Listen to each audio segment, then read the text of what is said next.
Welcome to the Relaxed Dog Podcast, the podcast where the dogs are the stars of the show.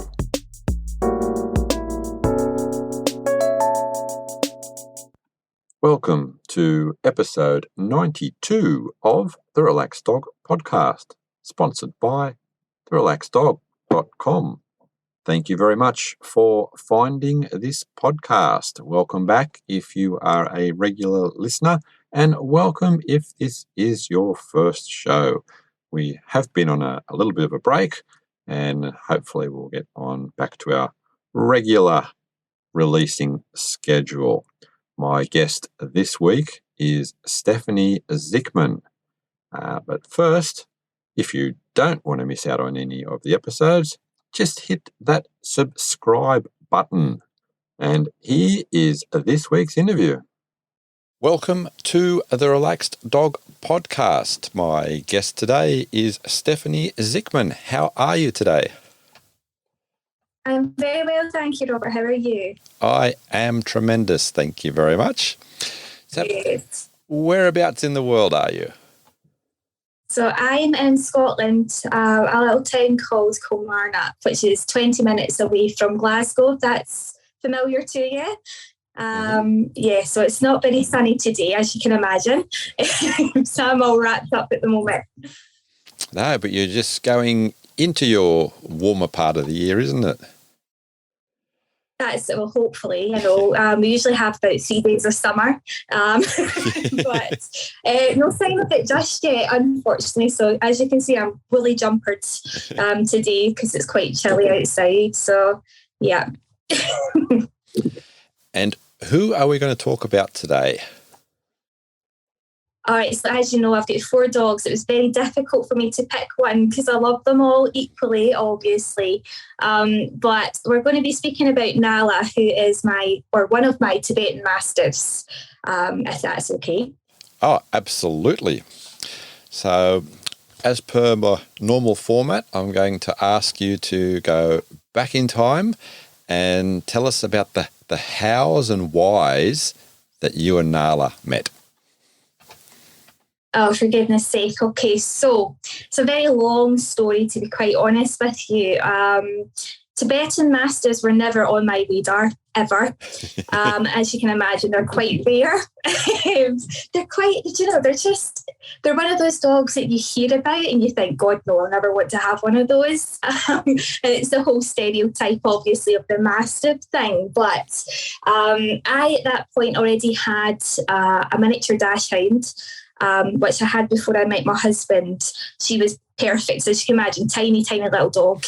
And my husband came on the scene, and obviously being a man, I'm not stereotyping, but being a man, a dachshund was tiny, and he was looking for a bigger dog. So he liked the kind of idea of Tibetan Mastiffs. So we researched it a wee bit, and we went and we got our first Tibetan Mastiff, King Louis.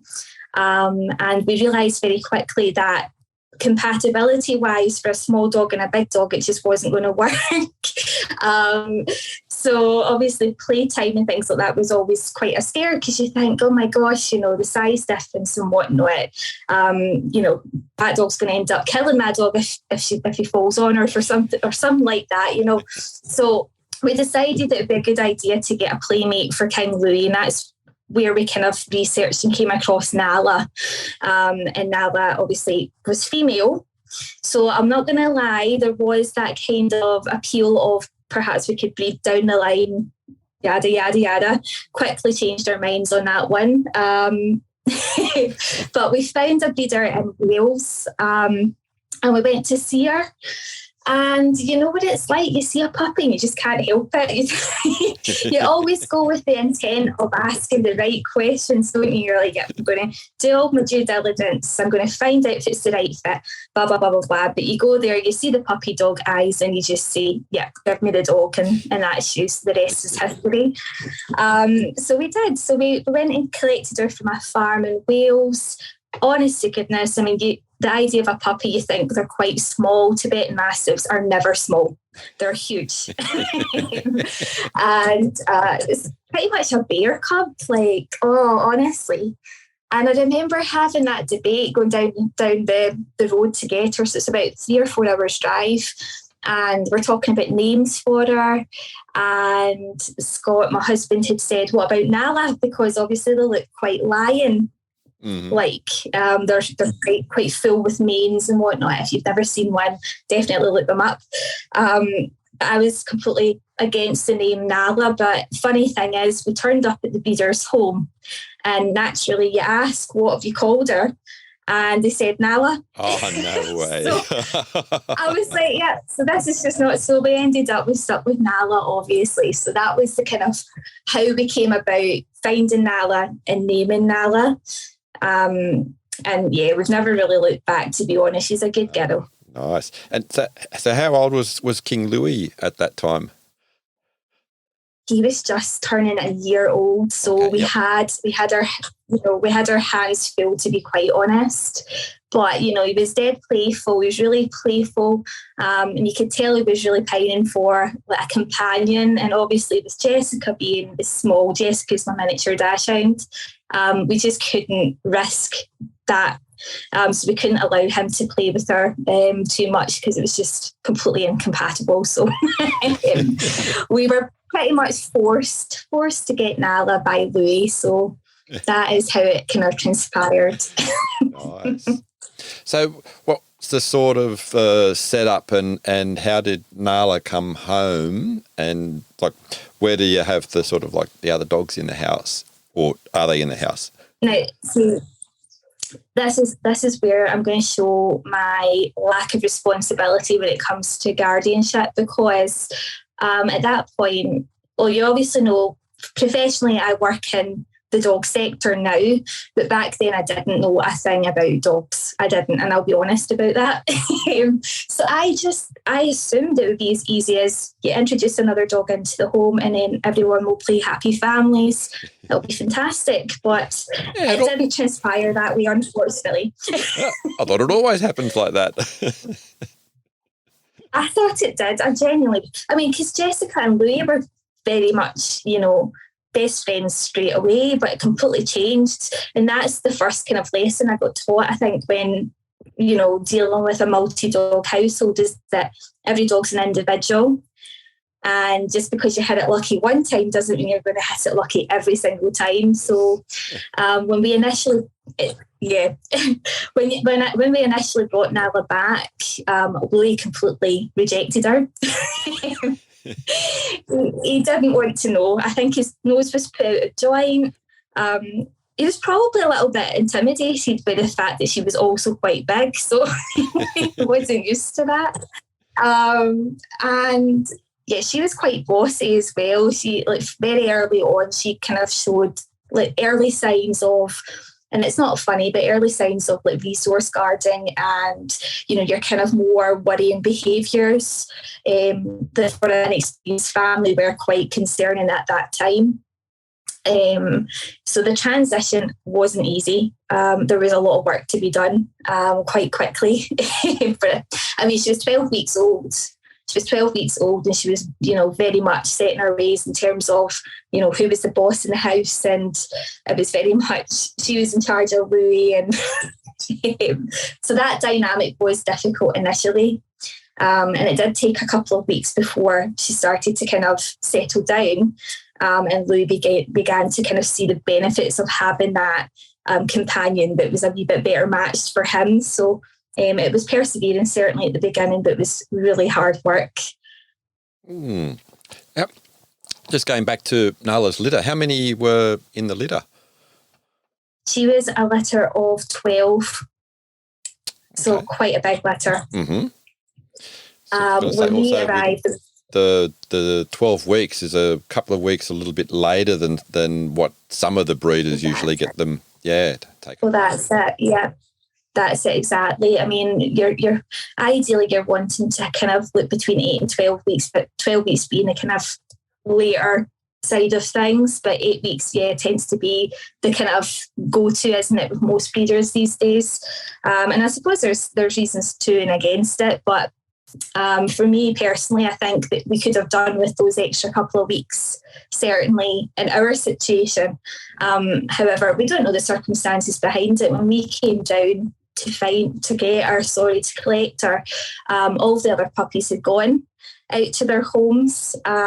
So there was very little we could actually see in terms of the dynamics between the litter mates and things like that, which, could have probably helped us identify those signs of resource guarding and things like that we kind of picked up on once we got home. But we did later on find out that another litter mate of Nala's was returned because he was displaying quite severe kind of aggression traits and things like that. So it makes you wonder, obviously, how reputable the breeder was as well in terms of knowledge and things. But you live and you learn, don't you? Yeah, and there's so many different variables and things, and even with with the mother, is she producing enough food for a litter of 12, and how much competition there is, and there's a million different things that can have an impact. Oh gosh, yeah. And most people don't do their homework. Most people, they have this lovely idea in their head, and they don't know to ask the questions they really need to ask when it comes to the bearing of puppies. And it's only when you start to really explore that in depth you understand the significance that all that has. Yeah. So, Nala coming into the home, did Louis and Jessica, they obviously had their own sort of like spots in the house?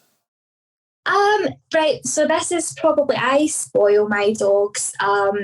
So the majority of my house is dictated by the dogs. So where I'm sitting right now, this is technically my office, but it's not really, it's the dog's bedroom, right? So the way our house is set up is that the big dogs, so King Louis and Nala, will have access to like the back end of our house. So it's 2 rooms, which are basically their bedrooms. And then that leads out onto a big yard outside, and they have like the run of a secure dog pen outside. If you know much about Tibetan Mastiffs, they like to have territory to kind of patrol. Nice. So having that kind of job helps them to feel fulfilled as, dogs as well. So they have got a kind of section of the yard which is relatively big. Out there, they've also got a bespoke built dog kennel outside.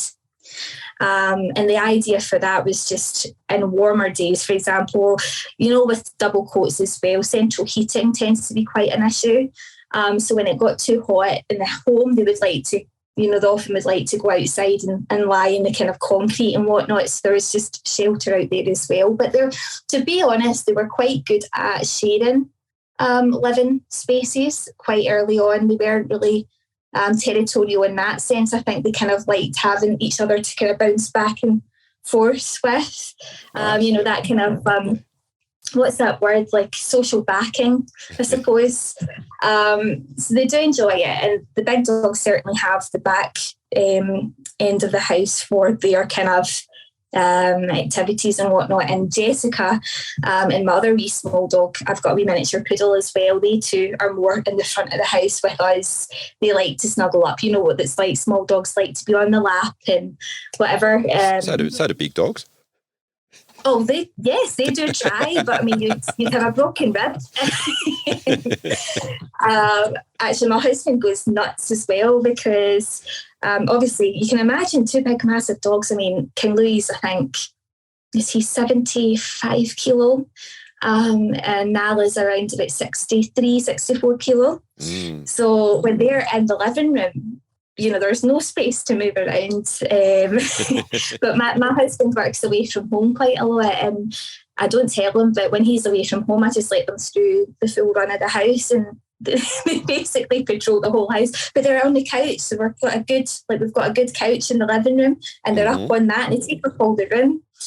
And in fact, I posted up a photo on my social media the other week there, and I didn't even realise this, but it was a photo of me, and I was sitting on the floor and the two big dogs were on the sofa.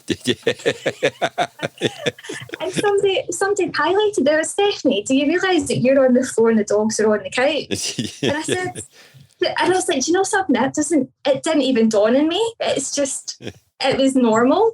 So I think we do tend to spoil our dogs, but I don't think that that's a bad thing either. I think as long as everyone's comfortable and when it comes down to it, what you do in your space with your dogs, that's it. Yeah. And no one else really should have an input on that. That's true. And they don't live long either. So it's your duty of care to kind of give them the best quality of life you can. And you don't resent it at all. Mind you, molting season, you can sometimes resent it because you're covered in hair. Like there's bin bags full of hair. But yeah, no, it's good.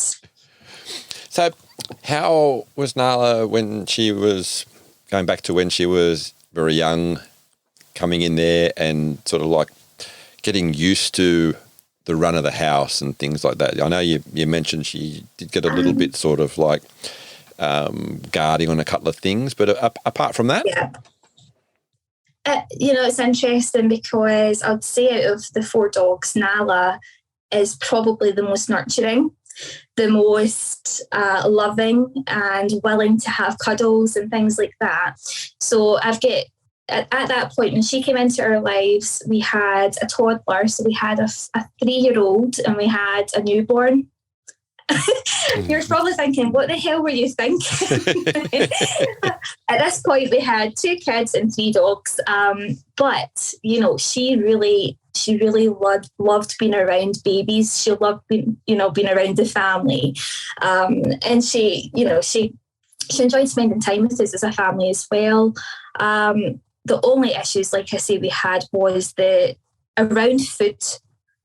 She was terrible. She was absolutely terrible around food, and around chews and things like that. So trying to manage that and come up with a kind of routine was difficult initially, because we had to have the full family on board for that. So it did take us some time to kind of establish that sort of careful management. But apart from that, I mean, she was good. She was good fun. She looked a bit like our coat. It was different from Louis as well. It was like a lamb's fur. It was like lamb's wool. Nice. And she looked very strange as a puppy. She was beautiful. The reddest, like most kind of bright, kind of red auburny coat that you've ever saw. She was beautiful. Very lazy for a puppy. For a puppy, she was very lazy. In fact, I've got a photo of her. We took her for, obviously, once her jags and things were done and she could start venturing outdoors. We took her a walk, and I remember one of the first walks we ever took her. She was very big for a puppy, but my husband had to carry her halfway home because she just refused to walk. It was this big, massive puppy. And you think, gosh, it was just completely different. Whereas Louis was more like Bambi. He was quite bouncy and eager to go. Nala would have had you lift her everywhere. It was cool. So how did you manage the walks then, and has that changed over time with all the dogs? It has changed. Before I could have easily walked the 4 of them together easily, as they've got bigger obviously and heavier and more set in their ways. I tend to just walk them individually now. Mm-hmm. But there's also the benefit of being able to have that, one-to-one bonding time as well with each of them, which I think is really important. Dogs want to walk at different paces, and it's really important we accommodate to that as well. Nala, unfortunately, as she's got bigger, we've actually discovered that a lot of our aggression has been down to an underlying health condition. So she's got bilateral hip dysplasia. Now, which could explain how earlier on she was reluctant to walk as much as a puppy. Which again is, down to our due diligence as guardians as well. We really should have been looking for those hip tests and whatnot, but we didn't, but you live and you learn. So she's now she'll dictate to us when she wants to walk. And when she walks, it's not far. She absolutely loves, there's a place just 5 minutes down the road from us, and it's like a secret trail into like all this forestry. Oh, nice. So it's it's brilliant. It's so nice. And nobody goes there because it's so overgrown, but obviously the dogs want to get right in about it.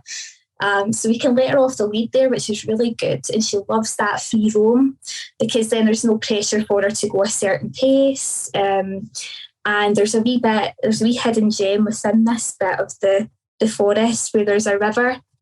And I think I sent you one of the photos of her in the river. She absolutely adores it. She loves it, which is strange again because Louis hates water.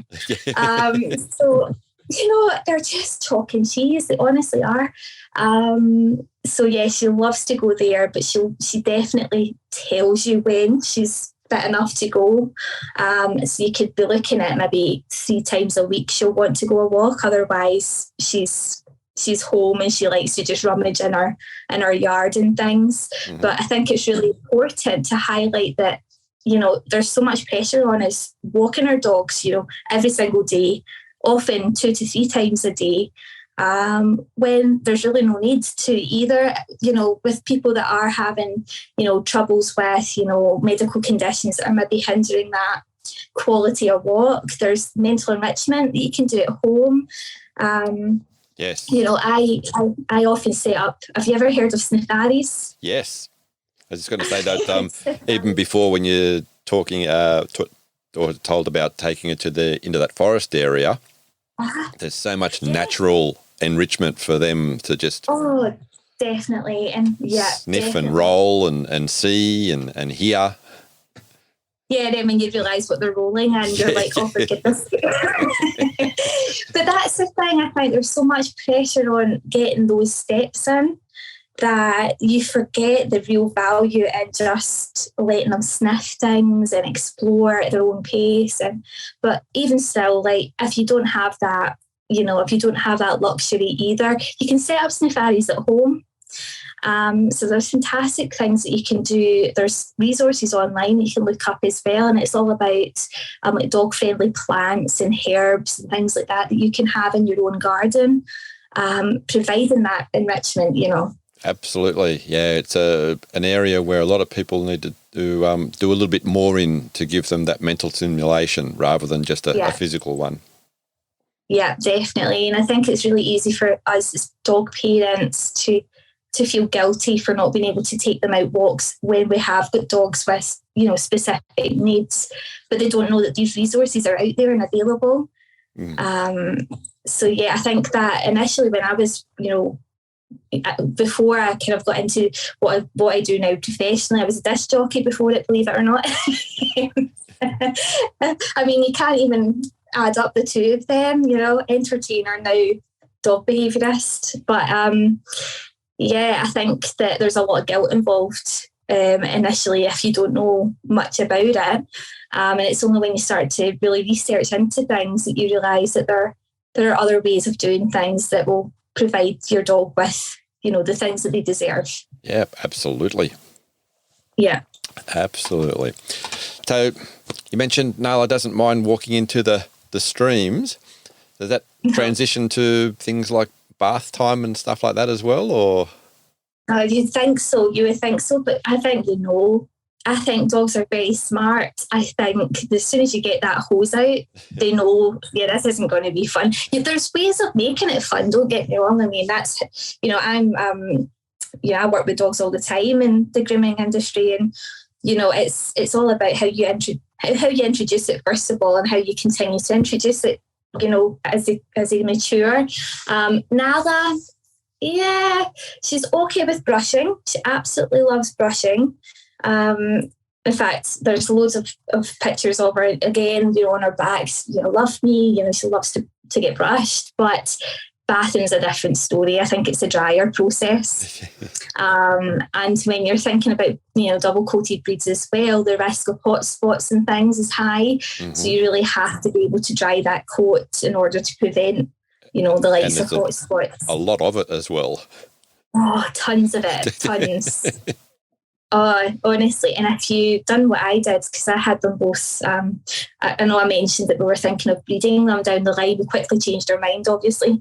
Our temperament wasn't right, first of all, and our health wasn't, but we castrated them both quite early on, which was probably one of the biggest mistakes we made, because their coat changed then. Okay. And it made it kind of harder. It was more difficult to kind of get that, what you call it, like seasonal molt in one go. It's now very much like over a series of a good few weeks that they'll start to molt their coats, and it's horrendous. It's a messy process. Especially if you have a dog that doesn't like being groomed, it's horrendous. It's that added challenge, particularly with 4 of them there. Yes, it's a full-time job. It is. I'm lucky. The other 3 are quite good. They're really good. They're, in fact, they're really good. Nala's just, but again, if you think about it as well, if we're thinking over, with the underlying pain and the bilateral hip dysplasia as well, that can also contribute to why she doesn't like it. So you have to always think of that as well when you're talking about grooming. Trying to keep it as comfortable for them as possible. Mm-hmm. We've actually got a fancy grooming pod outside the back. Oh, nice. It's in our garden. Yep.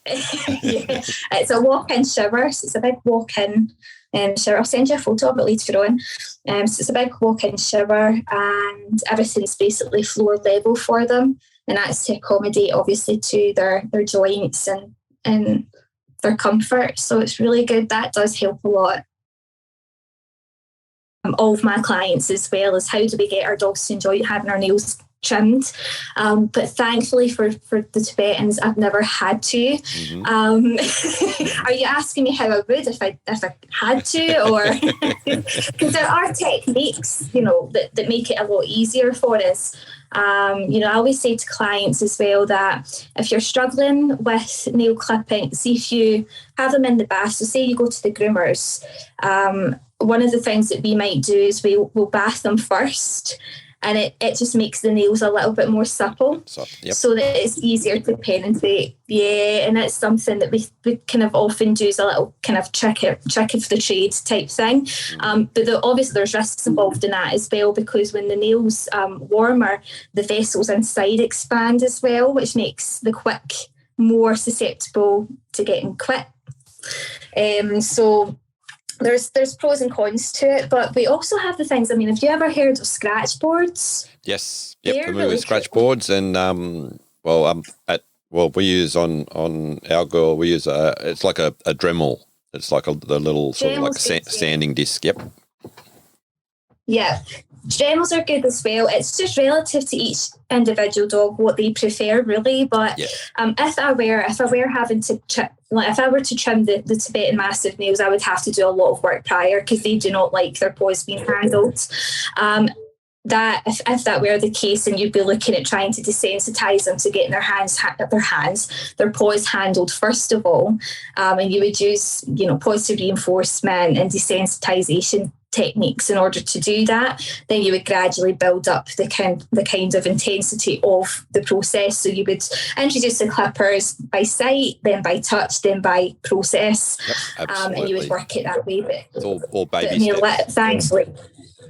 Baby steps. 100%. I'd venture to say that where people fail is they don't give enough time to do the baby steps, and they rush it, and then they don't get the result. Exactly. And I think also, Robert, as well, is that I think people tend to have, again, it's a pressure thing of, I'm going to do the nails and I'm going to leave it till they need done, and then I'm going to tackle them all at once. So they're already at that point where they really, really need them done straight away. Whereas what I always say to people is less is more frequently. So if you're doing it more frequently when the nails they're not to the point where they're causing the dog discomfort, right? So you could probably get away with it, not doing it, but you're going to do it anyway, because you're only going to take a wee bit at a time. Yep. And it puts less pressure on you having to do it completely anyways. But also, rather than thinking, I'm going to get every single nail done today, thinking, right, I'll maybe get 1 or 2 done today, maybe a couple in a few days' time. And it's a process then, and it's trying to avoid, overexposing our dogs to too much discomfort or too much trauma. And we're just trying to keep it, keep it positive, much better strategy. keep it calm. Yep. Yeah, nice. Definitely. So did Nala have any special or favourite toys when she was younger? and did any survive? That is a massive gap in the market, finding something durable for big jaws. Tibetan Mastiff, Nala, to be honest, she wasn't really a toys dog anyway. Mm-hmm. They don't chase a ball, for example. I would say probably our favourite toy is the smaller dogs. I've got a video. I just put up on my Instagram yesterday, and Nala absolutely loves playing with the small dogs. She just doesn't realise how big she is. Mm-hmm. But it's funny because Jessica, obviously, she's older now. She's 12, so she's not in any position to play. Also, her elongated back and everything's too much of a risk for her. But Lola, for example, Lola's a miniature poodle and she's very agile. So she can actually quite confidently play with the bigger dogs. And it's lovely to see it because it's like, I can catch me if you can. So Nala loves to play with Lola. I would say that's the only time I see her really engaged properly. She does love to play with Louie, obviously, but again, you would think it was like an episode. You'd think it was a scene from The Lion King, Scar and Mufasa fighting. It can sound pretty scary. It's actually the first time you ever hear them play. It's horrific because you think they're fighting. But obviously when you start to kind of develop your understanding of canine behaviour and things, you understand that that's just dogs play. Just a playful wrestle, yeah. And it's really... Exactly, but it sounds so ferocious. I have neighbours passing going, that's just terrible. You should have those dogs muzzled and think, no, they're playing. But in terms of toys, she's never really been that interested. I did manage to teach her how to give a paw. And there's a rumour in the Tibetan Mastiff forums that you can't teach Tibetan Mastiffs tricks, that they're too stubborn. Which is completely not true, as we know. It's not true. Every dog's individual. Need the right incentive.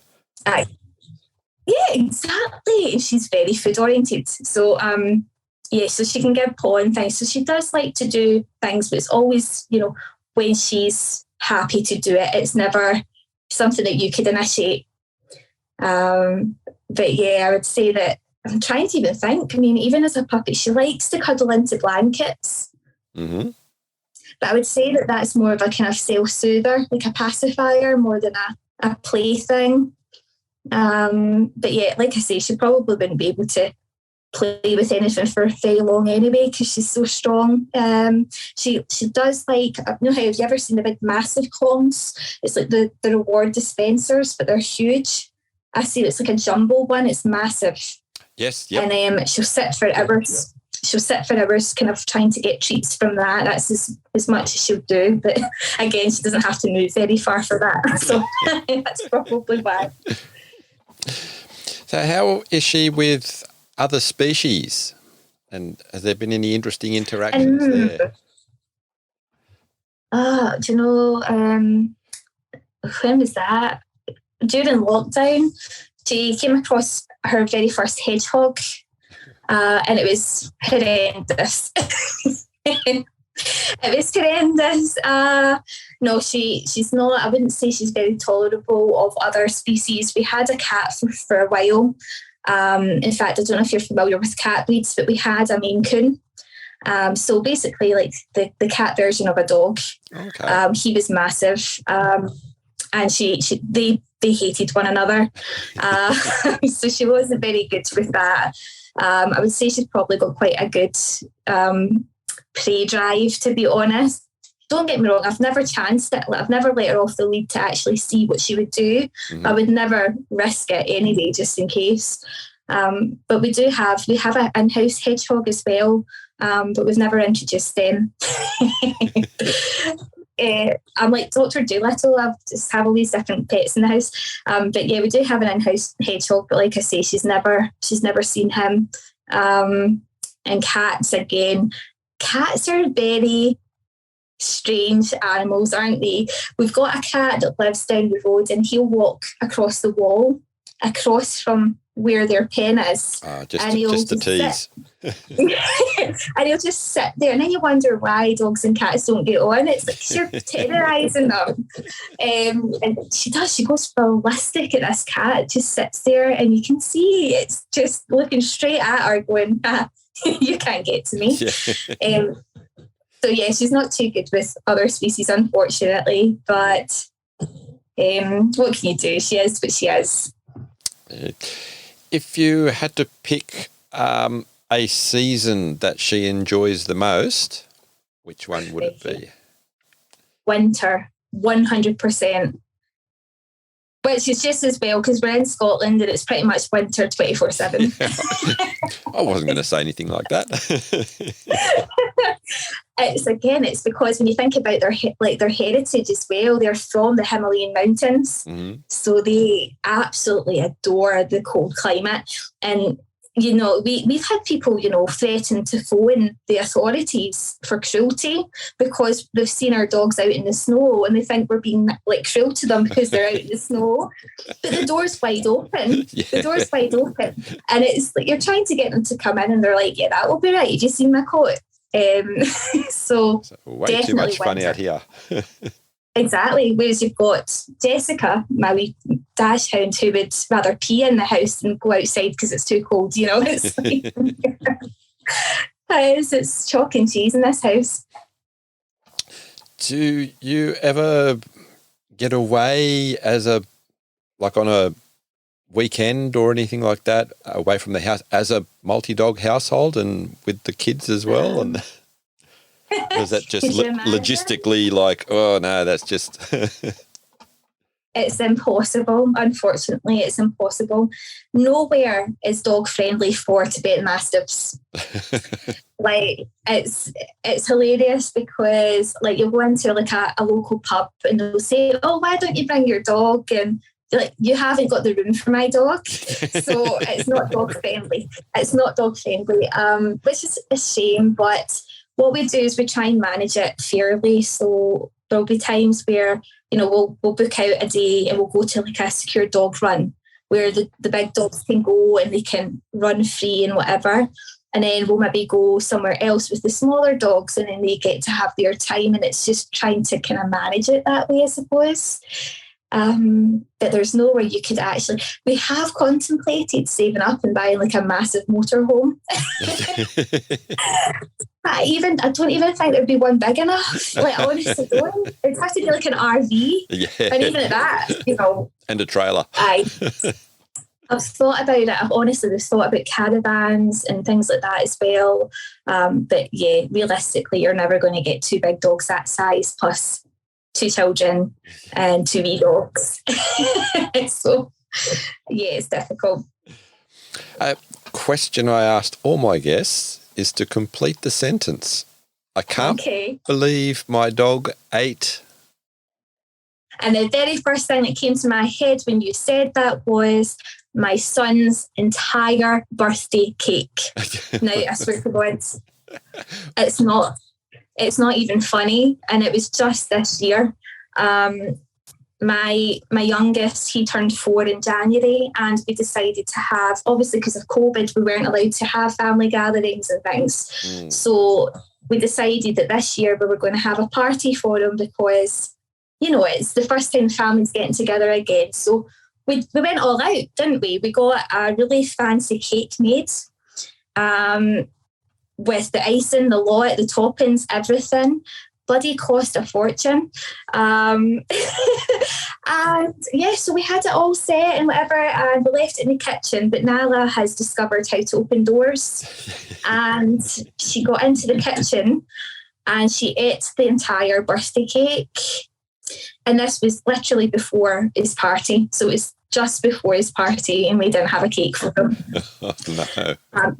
But you know, the thing is as well, like, it's funny now to look back on, but at the time it was really bad because she ended up getting poisoned, obviously, with the icing.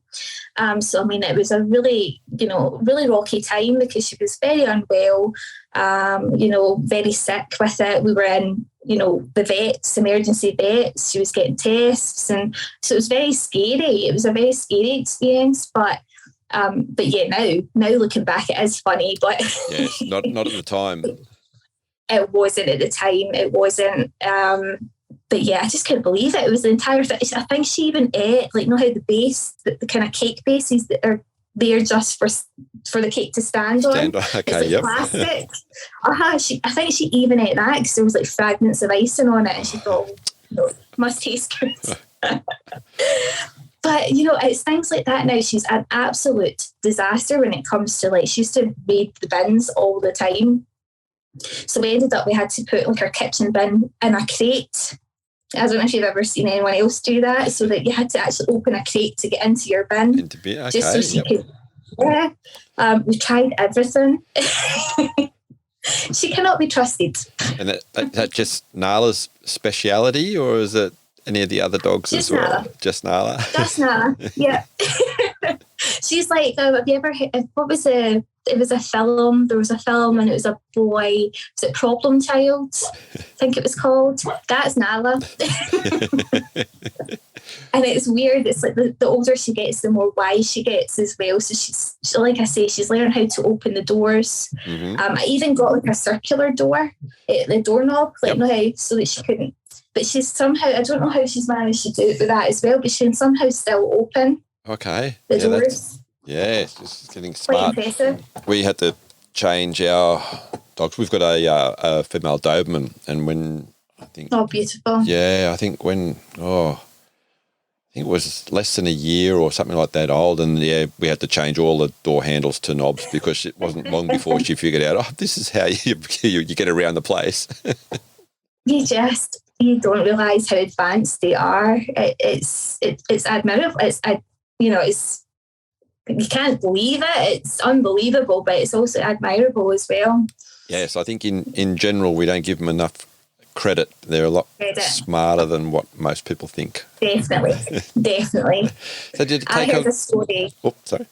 Go ahead. Sorry, I heard a story. One of my clients told me a story a few months ago about two of her dogs, right?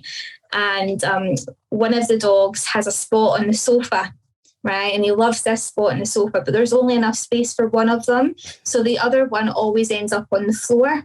But anyway, so this dog on the floor began to observe when the dog on the sofa would get off the sofa.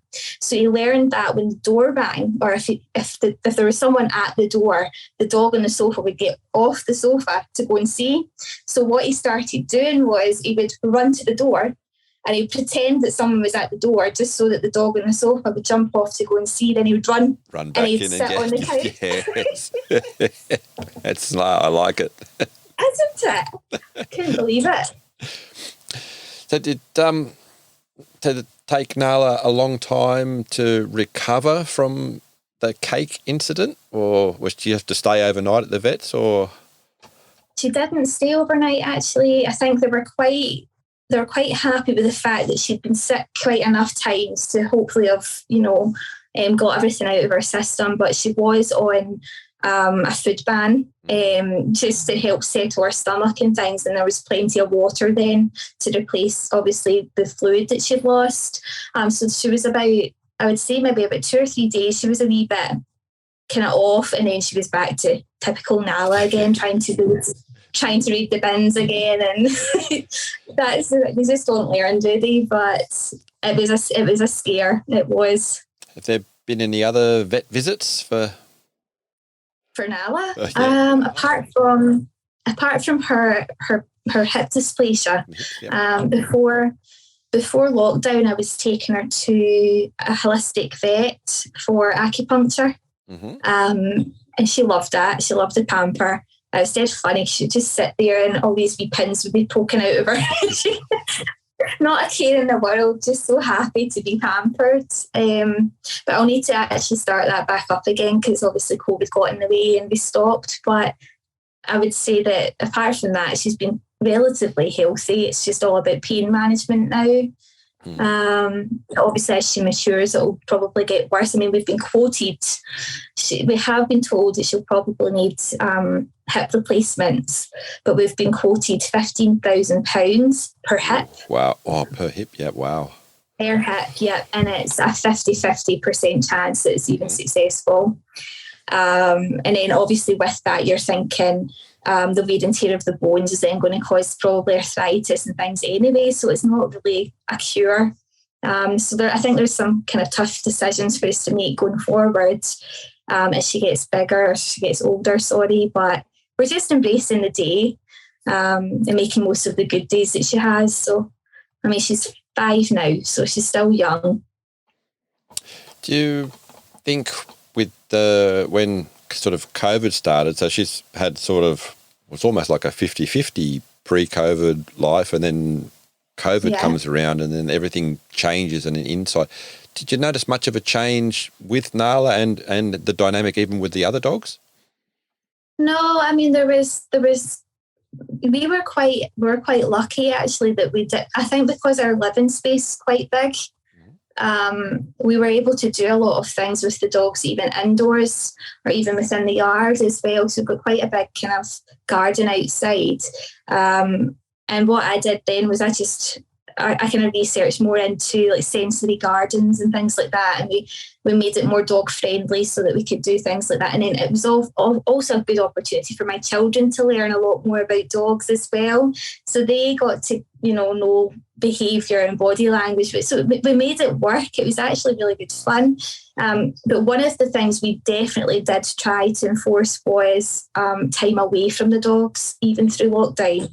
Because obviously, as you'll know as well from talking to other people, is the separation anxiety was pretty bad. Yes. Just because we were always in-house. But we made a point of having those, exercise opportunities to actually go out for an hour or two each day, and make sure that the dogs had, the time to themselves. And it's good for dogs anyway. They don't want to be around 24/7, really. As long as they're, they've got something to occupy themselves with, and they tend to be okay. But I think if you get into that cycle, being with them constantly, then they start to kind of fall into that habit and that cycle. So we excelled over lockdown, actually. As a family. We actually appreciated one another more, I think, which was good. So we're very lucky in that sense, and we were all healthy. So great. That good was to hear. a big bonus. So when you have to go out and take Nala in the car, where does she ride?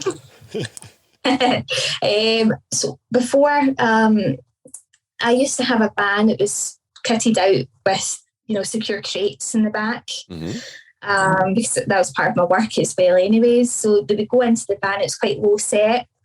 So it was good for them to get in and out of with ease. The big dogs certainly. The wee dogs obviously got their wee seats, the wee cute lap dog seats that you get that's specific for them. But I've since then gave up the van, so we don't have a van now. We drive a Volvo, which is quite a safe car, and we just have the boot then. And to be quite honest with you, the boot is just the right size for one of them. Obviously harnessed in and whatnot as well is important. But yeah, we have to usually take them one at a time. That's the only thing. Which is less than ideal, but it is what it is. But Nala doesn't really, apart from when we're going to the outdoor runs, which are a wee bit further away, she won't really go on in the car. She doesn't really like it too much. Her place to go when venturing out really is the river, just 5 minutes down the road, and our vets are literally just across from there as well, so it's quite handy. Yeah, nice. Yeah. So apart from the ones that we've already talked about, would you say Nala has any other interesting habits or quirky things?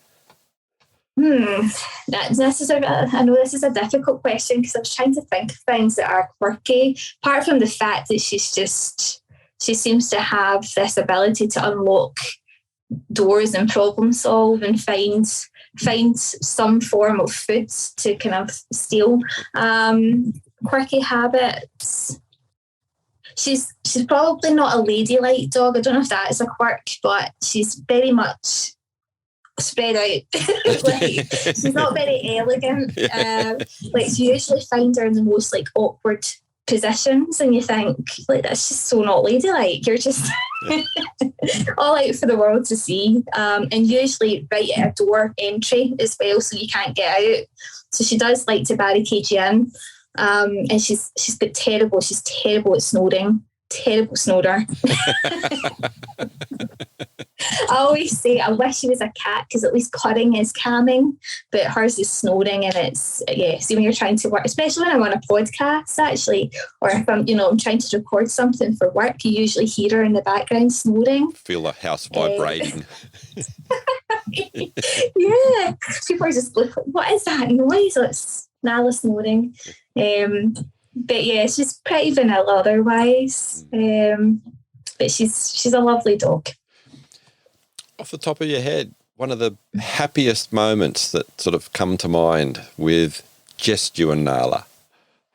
Oh gosh! And if it's not just you and Nala, it can be with Nala and someone else. No, I think that, see, to be honest, any time we went for acupuncture, that was always a lovely experience, because you could really see her relaxing. Mm-hmm. And it was always a day well spent, because we had a routine. So we go to the appointment, and we go to Starbucks, we get a wee puppuccino thing, which was pathetic because it was like one lick and it was gone. But you had that wee routine then, and it was that mother and daughter. That sounds so pathetic, doesn't it? Mother and daughter. But you know what I mean? Just me and her spending some quality time together. But apart from that, the happiest I've ever saw her is in the river. She loves the river, and it's just, there's something just really special about watching a dog in a natural environment without any form of restraint, like no lead attached, nothing, just being a dog and exploring. Mm-hmm. And that's a really magical moment. In fact, we need to get back down. She's not been in a wee while. So yeah, no, they're the happiest moments. Ah, nice. Yep. I've got a picture of that in my mind, and it's beautiful. It's so serene. It's so quiet and calm, and because no one's there either, it's just so calm. It is. Mind you, you come out and you're eaten by midges. It's horrible. So you're all spotty and itchy after it, but it's worth it. It's worth it. Seb, any other sort of interesting stories or incidents that are sort of coming to mind at the moment? Nothing happy anyway. We've had a few traumatic events with Nala. Some really big learning curves with her when she was quite young as well. I think it's important to highlight the risks actually, because obviously I'm not sure with the laws where you are, but when it comes to laws here, collars are essential when you're out. And dogs have to wear collars with ID, otherwise you're in breach of the law. So, but one of the things that happened to us quite early on was that the two of our Tibetans were out playing with their collars on, and Nala managed to get her collar stuck on like one of the points of her fence, and how the kind of prongs of a fence. Yep. And her collar got caught on one of those when she was playing with Louie, and it twisted so far around her neck that I couldn't get her free, and we almost lost her. Oh, no. And and that's something that's always kind of stuck in the back of my head, is that while collars are fantastic for identity and whatever, is when you have them, especially when you have them at home or outdoors in your yard where they're safe and secure anyway, just remove the collars, because that was a really scary experience. And I think it could also have had an impact on our behaviour as well. Some form of post-traumatic stress, you just don't know. But it was pretty horrific. And I have to say, if it wasn't for my husband coming home, because he was actually at work when that happened, he came home just in time, because I didn't have the strength to lift her free. I couldn't do anything. She was a big dog, obviously, and he managed to come in and save her. But I mean, we were minutes away from her, losing her. It was horrendous. traumatic experience for everybody. And oh, definitely. So she's not had the best of luck, poor Nala, but apart from that, thankfully, she's never had anything else like it. But it's just something to be mindful of, I suppose. Yes, no, it's very good. And it's like they say, even when letting the dogs in those areas that they can be let off leash, that people are also mindful that they don't get caught on branches and things like that as well. Yeah. Well, that's it as well. That's one of the things. I've never let my dogs off leash in a public place anyway. But like you say, I mean, it can still happen in natural environments. So even down at the river, there could be a branch poking out the river and the collar gets caught on the river, the branch of the river. You just don't know. You've just got to be so careful and constantly observe your dog at all times. Yep, I think that's the key, because sometimes between what you're meant to do by laws and things and what you're meant to do by keeping out, like a general health and an eye for the dog, sometimes they don't exactly match up, and you don't know really what to do with some people. That's it. But, Stephanie, it has been a wonderful conversation. Love hearing about Nala. Do you want to let people also know what you do and your links and where to find you and things like that on social media? Thank you. Thank you very much. So if you haven't already guessed, I've probably dropped it 100 times. It's just habit. I apologise. That I am a canine behaviourist and holistic dog groomer by trade, Robert, and I run the internationally recognised distance learning college, such a mouthful, the Holistic Grooming Academy. So I teach pet parents and also pet professionals how to safely groom their dogs while considering their emotional needs. And if you want to look me up on Facebook, you can just look up the Holistic Dog Groomer and you'll find me, or you can even look on Amazon because I've got a best-selling book out called The Magic of Holistic Grooming. But yeah, that's where you'll find me. So I'm very easy to find, and I've got a very strange name, as you know, so it's easy to find me on social media. Not strange at all. Oh, it is. It's strange. No. Thank you very much again for your time. I really enjoyed the conversation. Oh, thank you, Robert. Thank you so much for inviting me on. All right, well, take care. See you soon. Thank you very much for listening. I hope that you enjoy the show. Thank you to our new listeners in Los Angeles in the US, and also in the US, a place called Helmet. So like their friends might have told them, I'd just like to request you tell your friends how awesome dogs are and how awesome the dogs are on this podcast. So like, share, and subscribe. And until next week, stay safe and remember, your dog is family.